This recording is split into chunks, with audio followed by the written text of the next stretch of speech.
questions everywhere. Anyway, Rattlecat and Hannah again. This is Shrineart, yeah. So, well, this is Rattlecat, that's Shrineart. So, anyway, we're getting a lot of questions. Yay! So, I love answering questions. Yes, the questions are amazing to answer. Oh, it makes me miss my radio show. I cannot wait to get my radio station back up. But anyway, we have another question from, let's see. Stitch Girl 94. Stitch Girl 94. I can't see because the green is so dark. Characters I've already drawn to the OC Brigade. So. Yes. Woo. Her characters are in the OC Brigade. Yay! So anyway, her question is, what would you do if your stitchpunk OCs suddenly became real and were living in your house? And what if it was the canon characters? So pretty much you're asking us, what would you do if your entire RagNBone cast came to life? Oh, what a question. Honestly, we probably wouldn't have the room for them. In this place, we have a duplex, and it's only 2 floors compared to our RagNBone house. Technically speaking, we have 2 bedrooms upstairs that we don't really use. So this they is should true. Just have those. This is true. Now, we have the crafts room in the RagNBone house. What the main thing is that the majority at first, the stitchpunks kind of hang about on a table, which has changed in size and height since because we don't tell each other the settings in RagNBone. Yeah, we really don't. When we RP, we don't really tell each other the settings, so we just kind of imagine it and run with it. And it's amazing how similar it turns out to be. So one of the things that we had was, one of the big changes between the 2 of us is she imagined they were all on a coffee table because we could sit on the couch and talk to them. Me, I imagined they were all on a regular-sized kitchen table that was in the living room. Yes, I know, I'm retarded. I'm putting a regular-sized kitchen table in the living room. But the reason the reason why it was a regular-sized table for me eye level is because eye level. They would be on your height. And I thought that would be kind of a cool idea, is to have them at your height level, even if you're sitting, no matter what chair you're sitting in, they're pretty much going to be right there for you. So, you know. I always thought of the coffee table because, for one, it's a little bit lower to the ground. It's not as deadly for them to get off the table. Fall, yeah. But But Brad's room does have the regular size table in it. Yes, it does. Now, all of these guys, we've given all of our guys doll houses to stay in.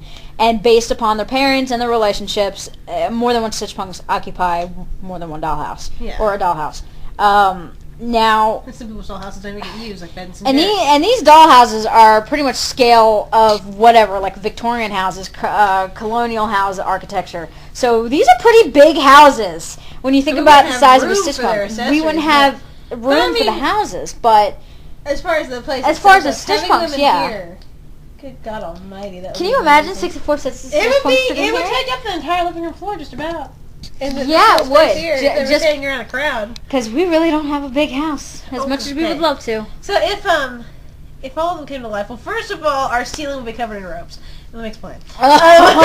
Lewis loves ropes, and so does Carol. Carol and Lewis were kind of like the little acrobatic members of the Eve Punks, and the first thing that actually occurs when they come home in RagNBone is that the whole ceiling is covered in ropes. And it's because they always hang out in the rafters in each place. It's like their thing. They like heights and they like ropes.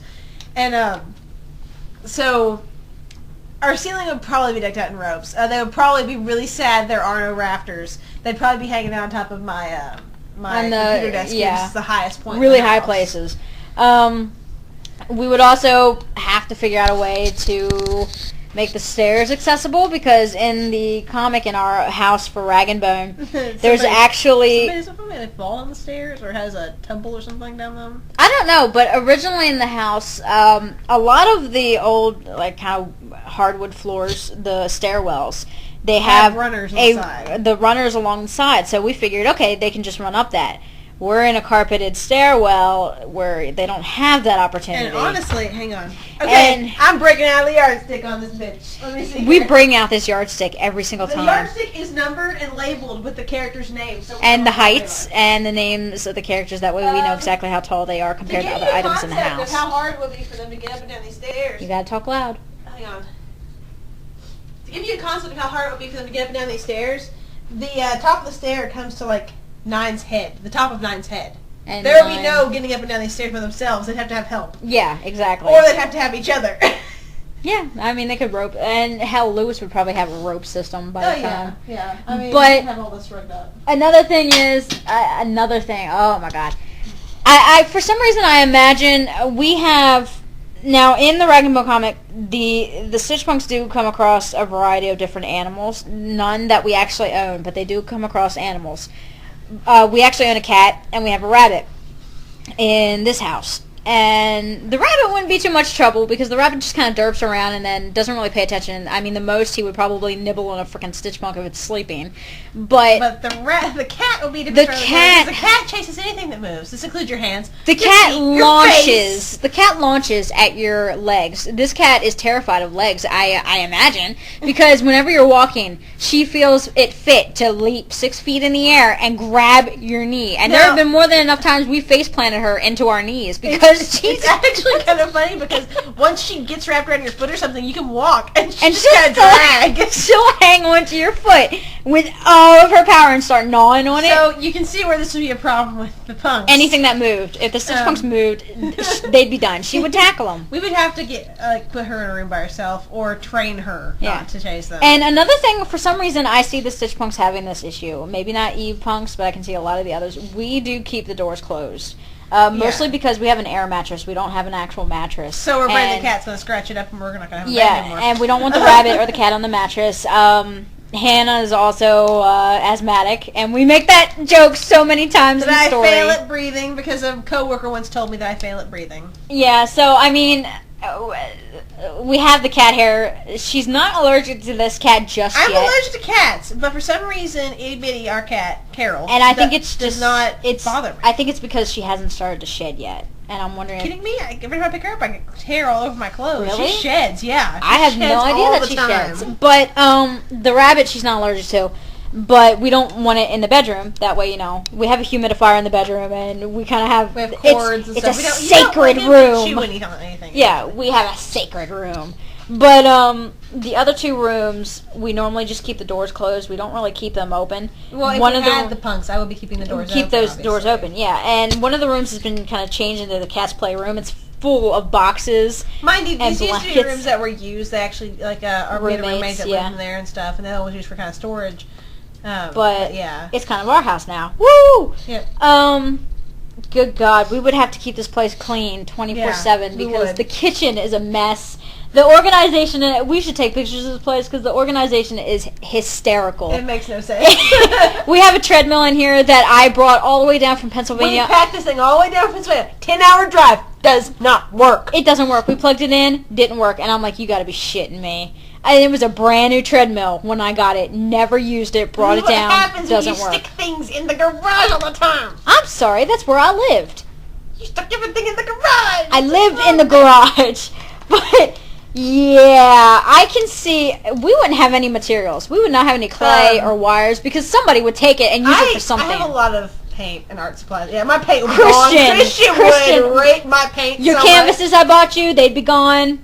All of that would be gone. Our sketchbooks would be filled. Our garage is full of just random junk. They would have so much fun in there. Yeah.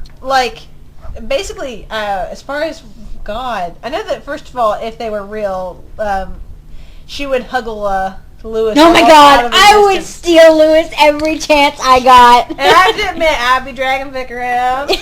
He would not mind either. Yeah. Oh my God! I would steal Carnegie from Juilliard and be like, "No, oh my God!" Yeah.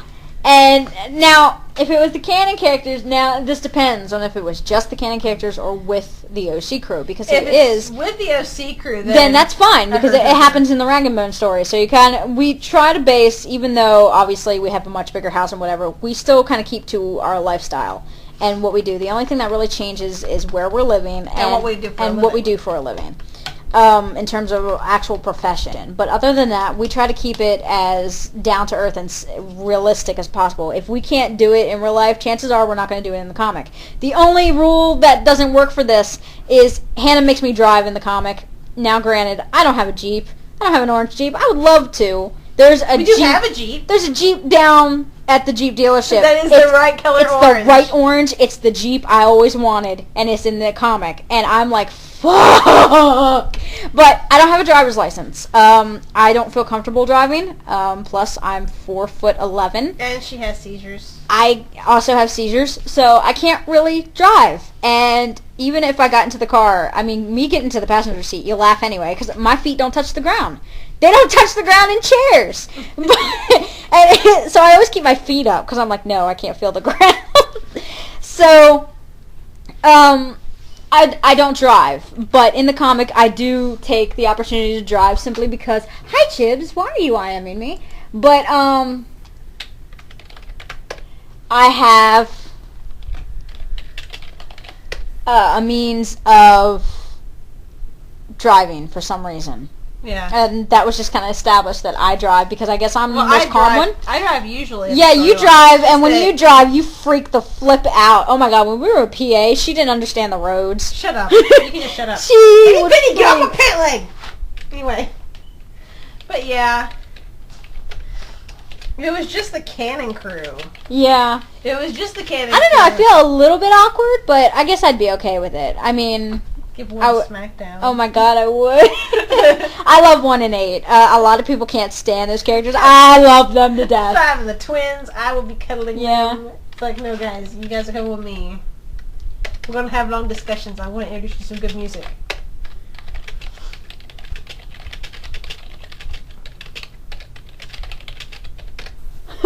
I told Chibs we adopted Nip and Tuck.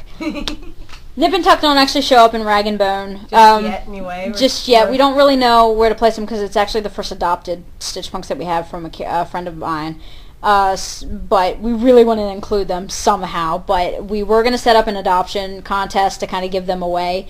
But the more she drew them, the more we get attached. And so we decided, you know what, we're going to adopt them. So anyway, yeah, I guess that'd be pretty much it. It'd be crowded. And we would have to watch. And one of the big problems...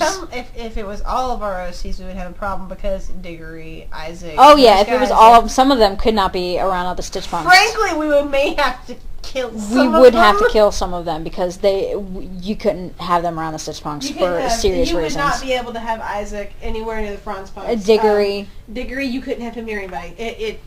He's... Some of the Facade crew, Parasol in particular... Yeah.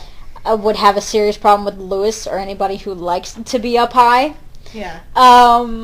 Aside from that, not really anything else. But I think another big problem is that in the comic, another thing that's out of our lifestyle range at the moment is that we're always home. And when we go out, we do take at least a couple of the Stitch Punks. So I can't imagine leaving them all at home alone. I can't imagine leaving all of our Stitch Punks here at home because we go to work. We work from 10 a.m. to 2 p.m. and then we come home. And then we go back for 6 p.m. to 10 p.m. Monday through Friday because we work at a call center.